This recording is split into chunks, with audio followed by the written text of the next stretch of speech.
अब जावास्क्रिप्ट के इंटरव्यू और वाइवा के क्वेश्चंस और आंसर्स देख लेते हैं। सबसे पहले पूछा जा सकता है कि जावास्क्रिप्ट क्या है। तो जावास्क्रिप्ट एक light weight interpreted programming language है। इसमें ऑब्जेक्ट ओरिएंटेड कैपेबिलिटीज है जो आपको अलाउ करती है इंटरएक्टिविटी। ये आप इंटरएक्टिविटी किससे? जो HTML पेजेस है। HTML पेजेस को हम अमूमन स्टैटिक HTML पेजेस मानते थे, और उसके साथ अगर आपको कोई यूजर इंटरैक्ट कर सके, इंटरैक्टिव कैपेबिलिटी आ सके, तो वो आपको जावास्क्रिप्ट प्रोवाइड करती है। और इसका जो कोर है, जो कोर है लैंग्वेज का, वो आजकल के सारे वेब ब्राउज़र में आपको मिलेगा। अब आपसे पूछा जा सकता है कि जावास्क्रिप्ट के फीचर्स क्या हैं, तो ये तो बता दिए, यही सब यहाँ पर दोहराने हैं, कुछ और जोड़ देंगे। तो इसमें जावास्क्रिप्ट लाइटवेट है, इंटरप्रेटेड प्रोग्रामिंग लैंग्वेज है। जावास्क्रिप्ट आपका इसलिए डिजाइन किए गए हैं ताकि आप नेटवर्क सेंट्रिक एप्लीकेशन बना सकें। ये कॉम्प्लीमेंट्री है to and integrated with Java. तो जावा का वैसे जावास्क्रिप्ट से कोई लेना देना नहीं है। जावा ये मत समझिए कि जावा उसके सामने नाम है इसलिए जावा से रिलेटेड है। जावास्क्रिप्ट और जावा दोनों भिन्न है, बिल्कुल भिन्न है, और ये कॉम्प्लीमेंट करती है जावा को। इसी तरीके से ये कॉम्प्लीमेंट करती है HTML को, कॉम्प्लीमेंट भी करती है और इंटीग्रेटेड भी है विद HTML। और ओपन है क्रॉस प्लेटफॉर्म। बहुत इंपॉर्टेंट बात ये है कि जावास्क्रिप्ट ओपन और क्रॉस प्लेटफॉर्म। तो एडवांटेजेस क्या हैं जावास्क्रिप्ट यूज करने के? एक तो ये सवाल का जवाब इस तरीके से दिया जाएगा कि लेस सर्वर इंटरेक्शन है, क्योंकि बहुत सारे काम जो है आप जो जावास्क्रिप्ट से क्लाइंट साइड पे कर दे रहे हैं, तो सर्वर की जरूरत नहीं है। सर्वर पे तभी जाइए जब बहुत जरूरत हो। Immediate feedback to the user. जैसे आप यूजर काम कर रहा है तो उसको सर्वर का वेट नहीं करना पड़ता, इमीडिएट फीडबैक मिल रहा है उसको। Increase interactivity. पहले क्या था कि आपके पास स्टैटिक पेज थे, आप पढ़ते थे बस आगे छोड़ देते थे, लेकिन अब क्या है, आप माउस और अपने कीबोर्ड से उसको इंटरैक्ट कर सकते हैं। तो इंटरएक्टिविटी बढ़ गई है जावास्क्रिप्ट का। रिचर इंटरफेसेस, अब आप ड्रैग ड्रॉप कर सकते हैं। बहुत सारी रिच एक्टिविटीज है जो आपके साइट के विजिटर को दे सकते हैं आप जावास्क्रिप्ट से। डिसएडवांटेज क्या है जावास्क्रिप्ट के? डिसएडवांटेज ये है कि ये एक फुल फ्लेज प्रोग्रामिंग लैंग्वेज नहीं है। अगर आप C++, और सबसे बड़ी बात है कि ये जनरल पर्पस प्रोग्रामिंग लैंग्वेज नहीं है। जैसे C++, जावा, C#, ये सारी जनरल पर्पस लैंग्वेजेस हैं, लेकिन ये नहीं है। इसमें जो इम्पोर्टेंट फीचर है वो काफ़ी, जो बेसिक फीचर्स हैं वो तो है, लेकिन जैसे क्लाइंट साइड जावास्क्रिप्ट ये आपको रीड और राइट नहीं करवा सकती फाइल्स को, इसलिए क्योंकि सिक्योरिटी रीजन के कारण रखा गया है इसको, ये कैपेबिलिटी नहीं दी गई है। और ये नेटवर्किंग एप्लीकेशंस के लिए नहीं आप यूज कर सकते हैं।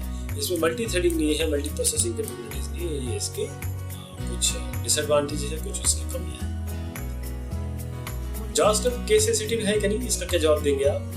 जी बिल्कुल, ये जावास्क्रिप्ट केस सेंसिटिव है, बिल्कुल केस सेंसिटिव है। इसमें जो कीवर्ड है, वेरिएबल है, फंक्शन नेम है, या और कोई आइडेंटिफायर अगर आप यूज करेंगे, ध्यान दीजिएगा कि आपको इसमें कंसिस्टेंसी बरतनी है, कैपिटलाइजेशन। क्या आप ऑब्जेक्ट क्रिएट करेंगे जावास्क्रिप्ट में? जी। तो हम कैसे करेंगे, उसका तरीका क्या है? तो उसका तरीका इस तरीके से है, क्योंकि जावास्क्रिप्ट में जैसे मैंने बताया इसमें ऑब्जेक्ट ओरिएंटेड कैपेबिलिटीज है। तो सबसे पहली बात जो ऑब्जेक्ट की आ सकती है, तो ऑब्जेक्ट किस तरीके से क्रिएट करेंगे? ऐसे वैर लिखेंगे, emp = यहाँ पर आपने ब्रेसेस दिए, नेम कोलन यहाँ पर आपने नेम नाम दे दिया और कॉमा देके एज कोलन 10 दे दिया, तो ये आपका ऑब्जेक्ट क्रिएट हो गया emp नेम का। तो उसका एक्सेस भी करना सीखेंगे। How can you read properties of the object in JavaScript? ये जो आपने प्रॉपर्टीज, ये ऑब्जेक्ट हो गया आपका emp, इसकी प्रॉपर्टीज क्या हुई? नाम और एज। ये कह रहे हैं कि किस तरीके से रीड करेंगे, उसका तरीका ये बताएंगे कि हम इस तरीके से करेंगे emp.name, देखिए आप एक्सेस कर सकते हैं। अगर आप इसमें वैल्यू कोई और असाइन करना चाहते हैं तो emp.name इस तरीके से, देखिए emp.age how can you create an array in JavaScript? JavaScript में एरे कैसे क्रिएट करेंगे देखिएगा इस तरीके से, where x = इस ऐसे square brackets, where y = initialise करना चाहेंगे तो स्क्वायर ब्रैकेट के अंदर वैल्यूज लिखनी चाहिए। ऐसा जवाब होना चाहिए आपका। आप अगर आपसे बोला जाए कि आप एलिमेंट पढ़ेंगे कैसे जावास्क्रिप्ट में, तो आप उसका जवाब देंगे कि जो एरे है उसमें एक लेंथ प्रॉपर्टी होती है जो आप इटरेशन के लिए यूज करेंगे, क्योंकि जब एरे की जहाँ बात आएगी वहाँ एक एलिमेंट तो है नहीं, एक से ज़्यादा एलिमेंट है तो उससे एक से ज़्यादा फिर आपको आइटरेशन से रीड करना पड़ेगा या फिर लूपिंग से रीड करना पड़ेगा, फॉर लगाना पड़ेगा कुछ। अगर आप C++ से वाकिफ हो तो फॉर वगैरह लगाना पड़ेगा। यहाँ पर लेंथ हमारे पास प्रॉपर्टी है, तो कैसे करेंगे देखिएगा। वेरिएबल आपके पास 1 2 3 5 है जो हमने यहाँ किया, दोबारा बता दिया। फॉर ले आएंगे, फॉर का बिल्कुल जिसे हम लूपिंग कंस्ट्रक्ट कहते हैं बिल्कुल चलता है इसमें। और where i = 0 यहीं पे आप वेरिएबल डिफाइन कर सकते हैं, डिक्लेयर कर सकते हैं। और i = 0, i x लेंथ, ये लेंथ की जो बात चल रही थी वो लेंथ आएगा i++, और इसके अंदर आप कर सकते हैं जो एक्सेस करेंगे वैल्यू को वो xi, देखिए x और यहाँ पर i स्क्वायर ब्रैकेट में, फिर से मैं बड़ा सा करके दिखाता हूँ। ये एक्चुअली इसमें वैल्यू आएगी आपकी, तो इसके साथ कोई भी काम कर सकते हैं। चलिए अगला क्वेश्चन आ सकता है, what is a name function in JavaScript and how to define a name function। तो नेम फंक्शन, अगर आप एक फंक्शन बनाना चाहते हैं, उसका नाम देना चाहते हैं, कैसे आप करेंगे। Name function has a name and it is defined. किस तरीके से देखिए, फंक्शन उसका नाम आप यहाँ पर दीजिए और कोई भी काम करिए, फंक्शन लिखना पड़ता है उसके आगे। बाकी जो लैंग्वेजेस है उसमें फंक्शन नहीं लिखना पड़ता है, यहाँ पर फंक्शन लिखना पड़ता है। इसका नाम देंगे आप और यहाँ पर आप काम कर सकते हैं। How many types of functions JavaScript support, कितने फंक्शन के टाइप JavaScript सपोर्ट करता है, तो उसका उत्तर क्या देंगे आप। उसमें आप देंगे आपके पास 2 है और केवल 2 ही है, एक नेम्ड है, एक एनोनिमस है। नेम्ड अभी भी आपने देख लिया, तो आप एनोनिमस की बात शुरू होगी। How to define an anonymous function, किस तरीके से आप करेंगे। एनोनिमस फंक्शन में क्या करेंगे, it can be defined in a similar way as non function, it should not have any name. Anonymous है तो कोई नाम नहीं होगा। एनोनिमस का मतलब ही ये है कि जिसका कोई नाम नहीं है, तो नाम नहीं देगी। और उसमें क्या आप असाइन कर सकते हैं एनोनिमस फंक्शन को वेरिएबल को। आप बोलेंगे बिल्कुल yes, you can assign anonymous function can be assign to variable. अगर आपसे पूछा जाए can you pass an anonymous function as an argument to another function, इसका भी उत्तर बिल्कुल यस होगा। उसका कारण ये है क्योंकि ये एनोनिमस फंक्शन है, तो ये फंक्शन हुआ ना, इसमें तो सारी फंक्शन की कैपेबिलिटी, पॉसिबिलिटी या फिर जो भी उसके फीचर्स हैं वो आ ही गए। Yes, this function can be passed as an argument to another function. अगर आपसे सवाल पूछा गया what is argument object in JavaScript, what is the arguments object. JavaScript में जो वेरिएबल आर्गुमेंट्स है, it represent the argument pass to a function. Argument मतलब ये होता है कि जो आप पैरामीटर पास करते हैं, जो आप जैसे C++ में आपने पैरामीटर सुना है वो यहाँ पर आर्गुमेंट कहलाते हैं, उसी की बात है। How can you get the type of argument passed to function? आपने किसी में आपने फंक्शन में कुछ आर्गुमेंट्स पास किए, कुछ पैरामीटर्स पास किए, अब उसका टाइप कैसे मिलेगा, उसका ये सवाल है। तो उसके लिए आप टाइप ऑफ ऑपरेटर यूज करेंगे। क्या ऑपरेटर यूज करेंगे? Type of. ये देखिए ये दिया हुआ है टाइप ऑफ ऑपरेटर, दोनों एक साथ लिखा हुआ है। ये टाइप ऑफ ऑपरेटर एक कीवर्ड है और इसके साथ कैसे मिलेगा उसका एग्जांपल मैं बताता हूँ। यहाँ पर फंक्शन है, फंक्शन का नाम है। आप console.doc ये कंसोल के लिए बता रहा हूँ, ये इसमें आप ज़्यादा ध्यान देने की जरूरत नहीं। आप इस पे ध्यान दीजिए कि ये टाइप ऑफ है। अगला सवाल आ सकता है, how can you get the total number of argument pass to a function. तो जो सवाल का इस सवाल का जवाब होगा वही इसका जवाब होगा। यहाँ पर देखिए टोटल नंबर ऑफ आर्गुमेंट्स, उनका आपका आर्गुमेंट मिल ही रहा है, वो आपके कंसोल में दिख जाएगा। कंसोल मतलब आपके जो भी आप आउटपुट में दिखना चाहते हैं, बस यूजिंग आर्गुमेंट्स ये वाली प्रॉपर्टी। इसके लिए वही ये चीज़ आप बना सकते हैं दोबारा। Function is function as console.log, दोनों चीज़ बना देती है। यहाँ पर argument.length जैसे हमने रेगुलर डू किया है, इसको आप सुधार कर दिए। अगला सवाल आ सकता है आपका, how can you get the reference of a caller function inside a function. अब फंक्शन के अंदर है, इन्होंने ये पूछा, आपसे पूछा जा सकता है कि आप एक फंक्शन के अंदर है, अब जिस फंक्शन ने इसको कॉल किया इस फंक्शन को, तो उसका रेफरेंस कैसे मिलेगा। तो उसके लिए हमारे पास कॉली करके callee CALLE, the argument object has a callee property. हम ये बस आराम से रेफर कर सकता है, this which refers function you are inside, किसके अंदर है। बस ये रिटर्न इस फंक्शन के अंदर रिटर्न आर्गुमेंट्स डॉट कॉली करेंगे तो ये आपको बता देगा कि दिस टाइप। दिस ऑपरेटर का काम क्या है जावास्क्रिप्ट में। दिस आपने हर जगह सुना है, जितने भी जनरल पर्पस प्रोग्रामिंग लैंग्वेज में है, वो दिस से आपको प्रेजेंट स्टेटस बताता है। जैसे अगर आप C++ से बात करेंगे तो दिस आपको बताएगा कौन सा ऑब्जेक्ट अभी चल रहा है, कौन सा ऑब्जेक्ट अभी, क्योंकि एक क्लास के बहुत सारे ऑब्जेक्ट हो सकते हैं, तो वो कौन से ऑब्जेक्ट की बात चल रही है वो दिस बताता है। JavaScript famous keyword this always refer to the current context. यहाँ पर आप जो ऑब्जेक्ट बोल रहे हैं बस उसको कॉन्टेक्स्ट बोल दीजिए, करंट कॉन्टेक्स्ट को बताता है। What are the valid scopes of variables in JavaScript, कौन कौन से स्कोप है? इसमें दो ही स्कोप है, एक ग्लोबल वेरिएबल है, एक लोकल वेरिएबल है। ग्लोबल वेरिएबल पूरे प्रोग्राम में दिखाई देगा, लोकल वेरिएबल केवल उसको ब्लॉक में दिखाई देगा, जिसमें which type of variable among global and so which type of variable among local and global takes precedence over other if names are same? हमने पूछा कि नाम अगर सेम है तो ग्लोबल लेंगे कि लोकल लेंगे। लोकल में अगर आपका नाम सेम है तो सबसे पहले आप लोकल ही लेंगे, उसके बाद ग्लोबल में जाएंगे। तो local variable takes precedence over global variable same. अब आपके पास सवाल आ सकता है कि व्हाट इज कॉलबैक? कॉलबैक क्या होता है? तो इसमें कॉलबैक में आप बोलेंगे callback is a plain JavaScript function pass to some method as an argument और ऑप्शन। ये जावास्क्रिप्ट फंक्शन है जो पास किया जाता है किसी मेथड को आर्गुमेंट के लिए। तो some callbacks are just events, कुछ कॉलबैक केवल इवेंट हो सकते हैं। Call to give the user chance to react when a certain state is trigger. तो जो कॉलबैक होता है ये एक फंक्शन होता है, और ये फंक्शन कभी-कभी इवेंट भी हो सकता है ताकि कुछ यूजर करे तो ट्रिगर रिएक्शन, उसके लिए कॉलबैक होता है। क्लोजर क्या होता है? Closures are created whenever a variable that is defined outside the current scope is accessed from within some inner scope. Closure तब क्रिएट होता है जब एक वेरिएबल जो बाहर which is defined outside that current scope के बाहर डिफाइंड है, वो एक्सेस किया जाता है किसी इनर स्कोप से। इसका एग्जांपल देखेंगे। अब एग्जांपल देख लेते हैं, गिवन एग्जांपल ऑफ क्लोजर ही आपको पूछा जा सकता है। तो इसमें आप देखिएगा, ये एक एग्जांपल है, इसमें दिखाया गया है कि हाउ द वेरिएबल काउंटर, एक काउंटर है इसमें, variable is visible with in create में एक फंक्शन है इसमें क्रिएट, और क्रिएट में भी इंक्रीमेंट में और प्रिंट, इन तीनों में तो है, बाहर नहीं है। देखिए फंक्शन हमने एक बनाया क्रिएट, इसके अंदर वेरिएबल काउंटर बनाया, उसके अंदर फिर रिटर्न किया, रिटर्न के अंदर क्या किया? इंक्रीमेंट, ये फंक्शन पास करते हैं। इसमें जो रिटर्न है, जो रिटर्न टाइप हो रहा है वो ये पूरा हो रहा है, देखिए पूरा है ना। तो आपका एक ये काउंटर है इसके अंदर, यहाँ पर भी आपके पास काउंटर है, ये काउंटर यहाँ क्रिएट के अंदर नोन है, इस इंक्रीमेंट के अंदर भी आपको दिख रहा है ये काउंटर, इस इंक्रीमेंट रिटर्न के अंदर है इंक्रीमेंट। ये एक फंक्शन ये है, एक फंक्शन ये है, एक फंक्शन ये, तीनों के अंदर काउंटर दिख रहा है ना, और कहीं बाहर नहीं, इसे अब सवाल आता है which built-in method returns the character that specifies index। किसी स्पेसिफाइड इंडेक्स वैल्यू होती है, 0 से लेकर शुरू होती है, तो किस इंडेक्स पे कौन सा बिल्ट-इन मेथड है जो कैरेक्टर रिटर्न करेगा? तो उसके लिए बहुत इजी सा है, कैरेक्टर ऐड। कैर ऐड मेथड है जो रिटर्न करेगा कैरेक्टर किसी स्पेसिफाइड इंडेक्स में। अब which built-in method combines the text with two strings and return a new string।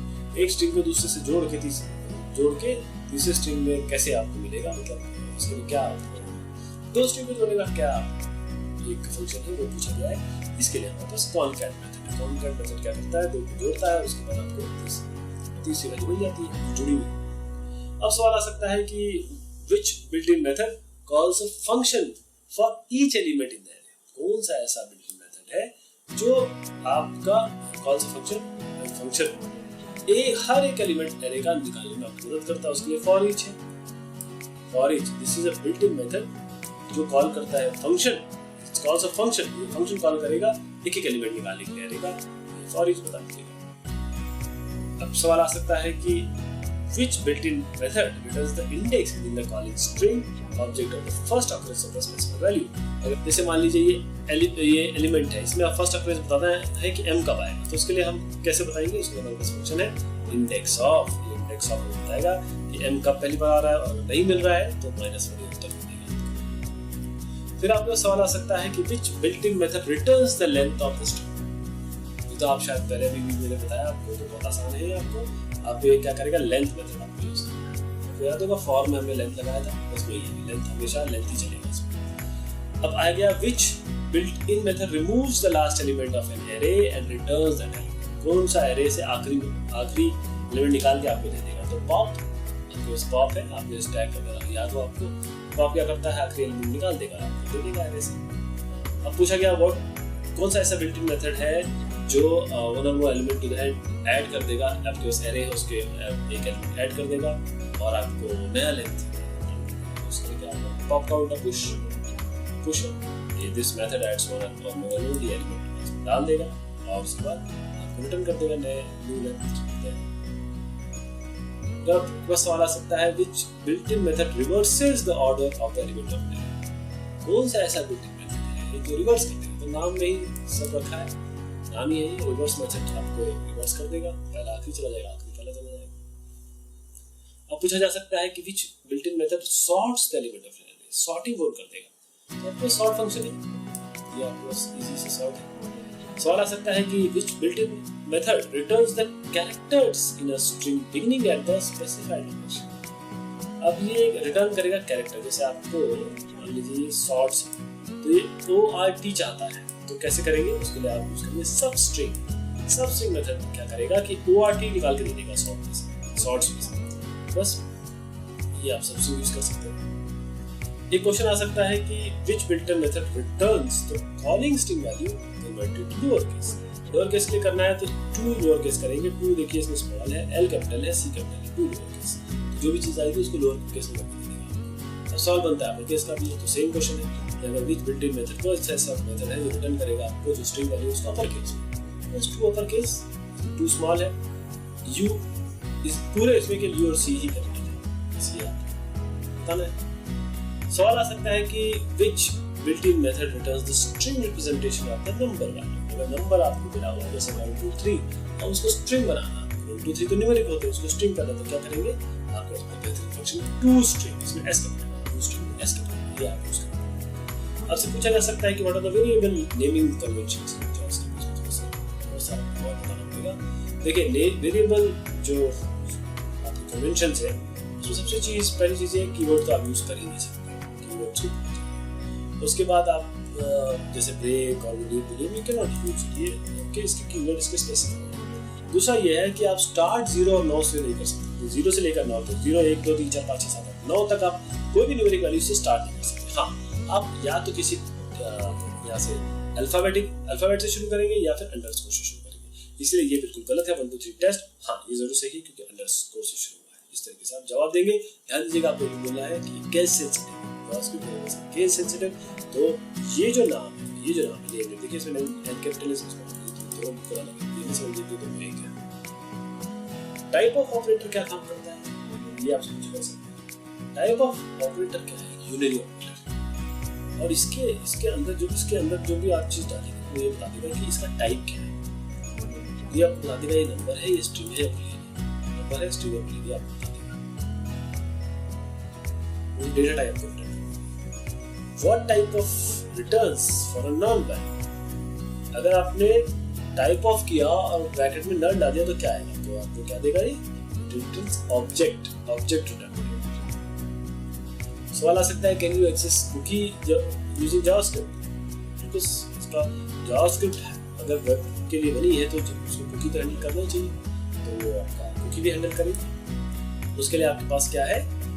ये देखिए document object, cookie property document object, document जो ऑब्जेक्ट है उसकी कुकी प्रॉपर्टी यूज करें। जावास्क्रिप्ट रीड कर सकती है, क्रिएट कर सकती है, मॉडिफाई कर सकती है, रीड कर सकती है कुकी को, और जो भी करो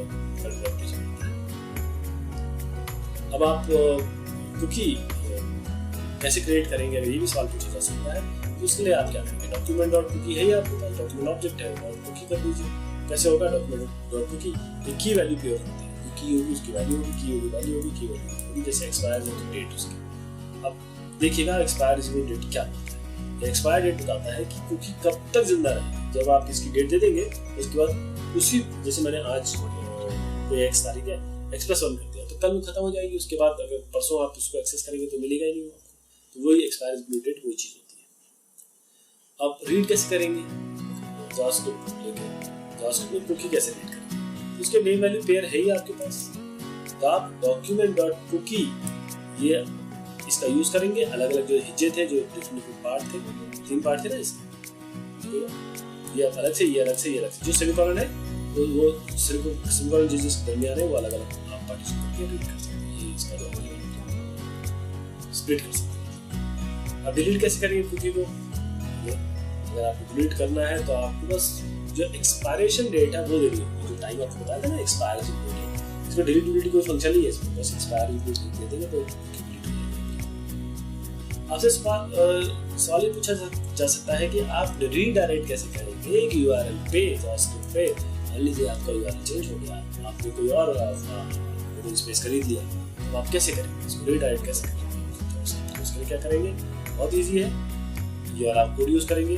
केवल आपको क्या करना है, जो जहाँ पर जो साइट विजिटर हैं उनको नए पेज में भेजने के लिए आप जो हेड सेक्शन है, जो हेड सेक्शन है यहाँ से शुरू है यहाँ से खत्म है, आप यहाँ पर बता दिया स्क्रिप्ट टाइप जावास्क्रिप्ट, यानी कि आप जावास्क्रिप्ट बताना चाहते हैं जावास्क्रिप्ट लिख रहे हैं, और यहाँ पर आपको केवल window.location is this location बस आपका हो गया। लेकिन हेड के अंदर इतना है, ध्यान दीजिए, अब जब भी लोकेशन जो भी कोई क्लिक करेगा या इस लोकेशन में जाएगा तो नई लोकेशन पे चला जाएगा, आपका अपनी यूआरएल जो है वो रीडायरेक्ट करेगा। अब प्रिंट कैसे करेंगे वेब पेज को, तो उसके लिए हमारे पास प्रिंट फंक्शन है बेहतरीन वाला window.print, आप इसको यूज करिएगा। आपके पास अगर आपको डेट पता करना है, डेट के लिए जावास्क्रिप्ट में आपका डेट है, आपके पास डेट ऑब्जेक्ट है, तो आप डेट यूज कर सकते हैं इसमें। अच्छा, इसको जब क्रिएट करेंगे तो न्यू से करेंगे, न्यू डेट के। एक बार ये क्रिएट हो गया, न्यू से डेट क्रिएट हो गया, तो इसमें बहुत सारे फंक्शन है जो आपको अलाउ करेंगे कि आप year, day, hour, minute, second, millisecond तक आप कर सकते हैं। साथ में आप जो लोकल टाइम देना चाहते हैं, what is the number object in JavaScript, number क्या है, ये नंबर ऑब्जेक्ट ये डेट भी प्रेजेंट कर सकता है, इंटीजर भी प्रेजेंट कर सकता है, फॉल फ्लोटिंग ऑब्जेक्ट भी प्रेजेंट कर सकता है। तो आपको नंबर इसके बारे में ध्यान देना है क्योंकि ब्राउज़र है वो खुद ही करता है इसको। automatically converts to instances of the example cannot be converted, अगर converted नहीं हो सकता है जो भी और वैल्यू नहीं आ रही चीज़, तो आप क्या करेंगे अब सवाल आ सकता है हाउ टू हैंडल एक्सेप्शंस। हमारे पास क्या है, फंक्शन है उसमें ट्राई कैच मेमोरी है, ये जावास्क्रिप्ट के सिंटैक्स है,